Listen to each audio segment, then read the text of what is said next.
Hey everyone, welcome to today's video. So today's video, we're trying to quickly contrast a few things regarding our dearly beloved Division game. Now, this is something that I feel like will enhance Massive's goodwill in the community. Right now, I've just finished working on a video that is titled Avatar Game, Everything We Know, and I'm hoping to drop that video very soon. And in that video, I mentioned a few things regarding goodwill for Massive's capability of supporting multiple games, but there is something that I feel like is missing, and it's something that I feel is worth talking about even in the Division community. Now, many people have mentioned a lot of things about the game's development, areas where they feel like the game's development can improve, and largely the developers have actually taken a lot of this to account. The only thing though so far is because of the break and the holiday, the community has not necessarily gotten, in my opinion, too many structured communication in terms of the future game plan. So if you come to the Division 2 right now and you ask, what is the future of the Division 2, you're going to hit a brick wall. And the reason I'm making this video is I think it's worth noting that something like this is very valuable for the community, because other games that are somewhat related to the Division in terms of maybe genre or maybe gameplay or even maybe studio based or publisher based are actually doing things like this. Now, if you go back a few weeks ago, I think last month, November, Ubisoft sent an email regarding Ghost Recon Breakpoint to people who had purchased the game or people who maybe sign up for Uplay Plus. At that time, I was signed up for Uplay Plus, and they mentioned some of the things they wanted to do in terms of Ghost Recon Breakpoint. They mentioned how they wanted to take and transform the game's in-game economy. They listed all these things. They talk about how they were planning on bringing back the AI teammates. They talked about how they wanted to make the game more of a grounded experience and how they wanted to transform the game. They laid it out as clearly as they could without divulging too much information.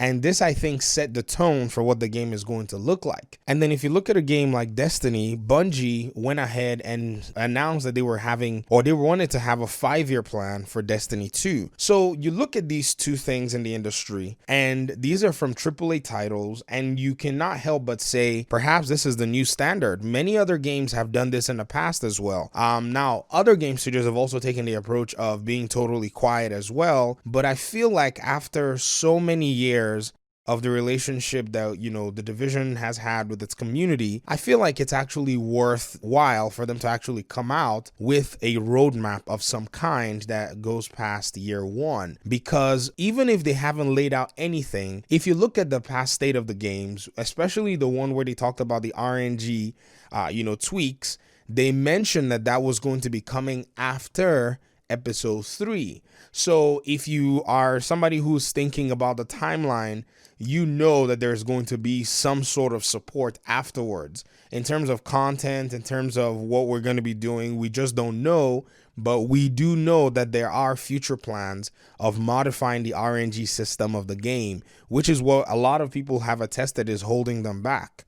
Now, put that in one category, then you ask yourself, well, if they change up the RNG, what is going to be the reason to actually go back and farm? Now, many people might be against farming, but for most of us, that is part of what makes the game.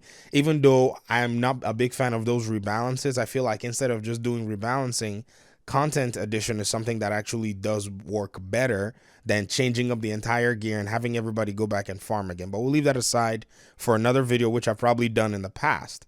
And then you look at all this together, you put it in perspective, and then you say, okay, I guess the only way that they can convince anybody to pick up that game after changing up the RNG system, hopefully they make it better and keep it that way, is that they actually add content or they add new items in terms of expanding the game's replayability. So maybe more exotics, maybe incursions. Hopefully, fingers crossed, they need to put incursions in this game. They are very, very worthwhile pieces of content. They need to add gear, and I think they need to add a lot of replayable mechanics like horde modes and all. We can talk about that later on and all that good stuff. But none of this stuff has actually been charted. None of this stuff has actually been put on a piece of paper, signed, sealed, and confirmed by massive studios, while other studios are actually doing this. And, I know as much as roadmap sounds like a terrible idea because EA actually botched the roadmap too, because EA just does that kind of stuff. It is still worthwhile to do that for your community. I feel like there are many things that come in place. It shows the community that you respect them. It shows the community that you do value them, and it shows the community that you want to serve them. As much as the Division 2's community is a very harsh critic of Massive's work, we're still the ones that are paying for the game. We're still the ones that are going to pay for DLC. Like, if you look on my comment section, a lot of people have actually pushed back against Massive's free expansion model for year one, and instead of selling DLC, they sold early access. So what does that mean? That means people actually do want DLC, paid DLC that is, that's robust, and paid DLC that's actually useful, something that they can get their hands around, they can play for a long term and get, maybe a few months out of in terms of gameplay. But the free model that then sells early access is just not worthwhile. Like, you don't get your value for money. And I feel like if Massive has anything like this in place, their opportunity to actually make the community feel respected and feel valued is to come out and say, these are some of our plans that we actually have in place. And they can term it in a vague way. All they need to do is just a small press release, put it somewhere on their website, maybe pin it on, the Reddit page or something, or do a small video regarding that on the Ubisoft's YouTube channel. I feel like that would really speak to the community, and people can actually say, okay, this is what they're working on, and I'll be happy to come back and engage this content when these changes have been made, because a lot of the changes are based on community feedback. In fact, if you go on the Ubisoft's Tom Clancy's The Division webpage right now, you're going to see a comment that says something along the lines of, and I'll quote what they have here on their website, which is under a statement that says more to come. It says, "The Division 2 is an ever-evolving game that we're committed to keep improving upon as we listen to community feedback. There will be vast amounts of varied new content deployed in the coming months. No matter your playstyle, there will always be something new for you to experience." So this was probably put there around the, year one time. So perhaps this is alluding to the year one stuff. But what I think is more important about this statement is they want to continue improving the game as they listen to community feedback, but they have not in any way shown that they're actually listening to the community feedback by saying, hey, we're listening to your feedback. Here are the takers that we've actually gotten and the things that we're going to actually improve upon. In the case of Ghost Recon, on the other hand, very quick. They jumped straight into listening to their community feedback. They've, gone ahead to start pulling resources together to bring the game to be what it actually needs to be. Now, I will say, though, that Ghost Recon Breakpoint should have stayed in the oven much longer, because something about the AI teammates that a lot of people asked about, in terms of, is this going to be a thing that wasn't available at launch, should have been a flag for them to say, hey, players actually want this. Let's hang on to this game, and then let's put that out there. But in terms of management, I don't think they should have released that game just yet. It would have saved them a huge heartache, and they would have had to just deal with the debacle of just the Division 2 as a whole. But then they eventually, pushed that game out the door, and I don't think the community was very pleased about the changes that they made. So at the end of this video, what am I trying to convey? I'm trying to convey a very big question. And that question is, Dear Massive, what is the game plan? Do you have one for us? Are you going to tell us what it is? And if you don't tell us what it is, it shows that you don't value us. It shows that you don't take any of our opinion and our feedback seriously.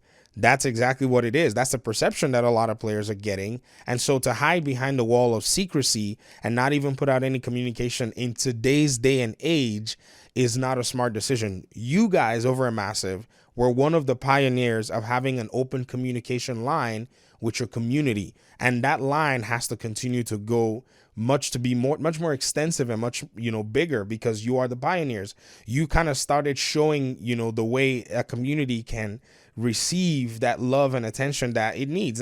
I mean, I say it this way. It seems like, people want to be babied or whatever, but we're in 2019 going in 2020, and this is just the way the industry works. I mean, you cannot make your video games in isolation. You make your video games in community. That's how you're going to get it done. That's how CD Projekt Red is going to rule the video gaming world.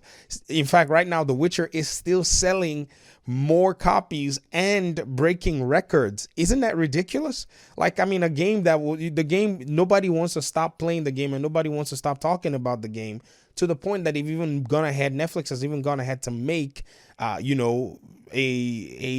brought the game or the book, whatever it is, to screen. And the biggest critics of the screenplay of The Witcher were the gamers, not even the readers of the novels, the gamers, which is something that's highly significant. And guess what, Ubisoft? You guys have been announcing a Division 2 movie as well. And guess who your biggest critics are going to be for this so-called movie?